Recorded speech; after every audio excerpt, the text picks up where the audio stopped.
बेटा ये आपका होम साइंस का प्रैक्टिकल नंबर 1 है, जिसमें आप अपने शरीर को माप लेना बेटा सीखोगे। शारीरिक विकास के मापदंडों के आधार पर स्वयं को समझना।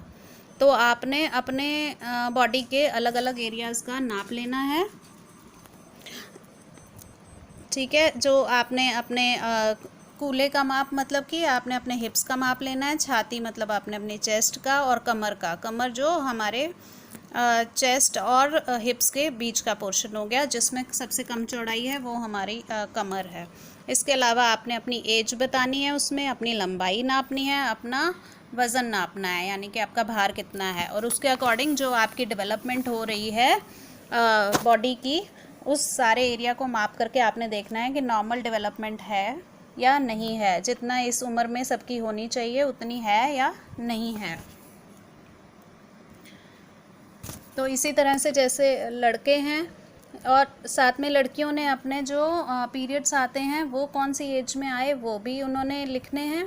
इसी तरह से लड़कों में दाढ़ी की शुरुआत कब होती है और आवाज़ में कब बदलाव आने लगता है वो बताना है। बालों और आँखों का रंग भी आप लोग अपना अपना बताएंगे कि काला है, भूरा है, कौन से रंग के बाल हैं। अब ये करने का हमारा मकसद ये है कि हम अपने आप को समझें कि हम इस एज में हमारी बॉडी के अंदर क्या क्या चेंजेस आ रहे हैं, हमारी हाइट कितनी बढ़ती है, किशोरों में ज़्यादातर हाइट कितनी होती है, एक औसत ऑन एन एवरेज किशोरों में और किशोरियों में, और उसमें बॉडी किस टाइप की होनी चाहिए। तो इसके लिए एक स्टैंडर्ड ICMR ने ये आपको दे रखे हैं। स्टैंडर्ड ICMR है Indian council of medical research, भारतीय चिकित्सा एवं अनुसंधान परिषद। उन्होंने सबके लिए एक एवरेज बना रखा है कि इस एज में, जैसे कि 13 साल की उम्र में किशोरों का भार 40.9 किलोग्राम होगा और लंबाई 153 सेंटीमीटर होगी। इसी तरह किशोरियों में भार 44 किलोग्राम होगा 13 साल की उम्र में और लंबाई 150 सेंटीमीटर होगी।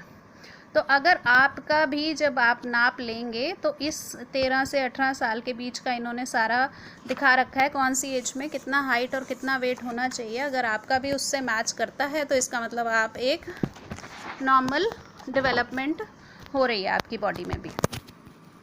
माप लेने के लिए सारा कुछ यहाँ पर बुक में बताया हुआ है कि कमर का नाप कैसे लेना है, गर्दन का माप कैसे लेना है, हिप्स का और छाती का कहाँ से माप लेना है इंची टेप से, इसी तरह से गर्दन का भी लेना है और कंधों का भी लेना है।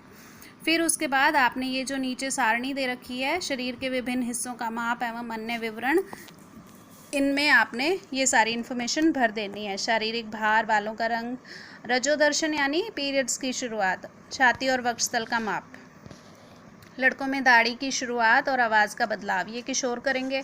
आप गर्ल्स हो तो आप अपनी बॉडी का करेंगे।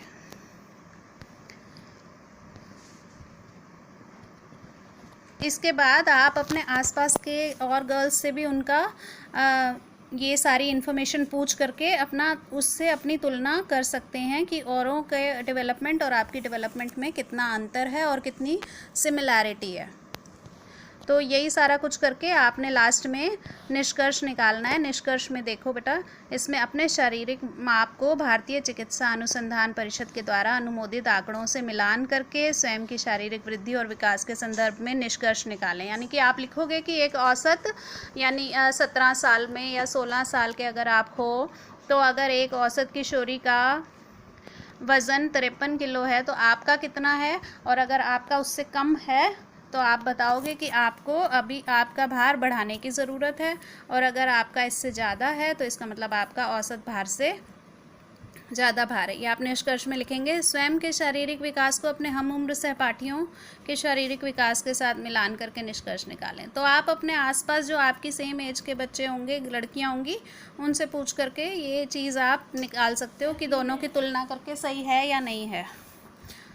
फिर अभी इसके आप कारण लिख सकते हैं कि अनुवांशिकता, कि आपकी अनुवांशिकता यानी कि पेरेंटल जो हेरिडिटी कैरेक्टर है आपका, कि पेरेंट्स भी अगर मान लो आपकी हाइट कम है तो आप बता सकते हैं कि पेरेंट्स की हाइट कम होने की वजह से हमारी हाइट कम है, या पेरेंट्स की हाइट ज़्यादा होने की वजह से हमारी हाइट ज़्यादा है, दूसरा, उनके बालों और आँखों का रंग भी वही है, इसलिए हमारे बालों और आँखों का रंग वही है। तो ये जो चीज़ें हमारे को पेरेंटल मिलती हैं उन्हें हम आनुवांशिकता कहते हैं। आसपास का वातावरण, यानी कि हम कैसे वातावरण में रह रहे हैं जिससे हमारी हाइट, वेट और बॉडी पे फ़र्क पड़ा हुआ है। आहार, कैसा खाना खा रहे हैं, हमें पूरा संतुलित आहार मिल रहा है या नहीं मिल रहा है।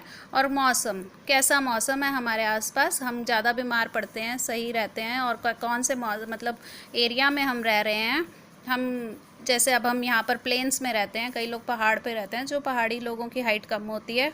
तो अपने अपने एरिया के हिसाब से, अपने अपने मौसम के हिसाब से हमारे अंदर क्या चेंजेस क्यों हैं, इसके कारण आपने लिखने हैं। ठीक है बेटा, तो ये आपका प्रैक्टिकल नंबर 1 है। कर लीजिएगा अपनी फाइल में, फाइल के पेजेस प्रैक्टिकल वाले ले लीजिए।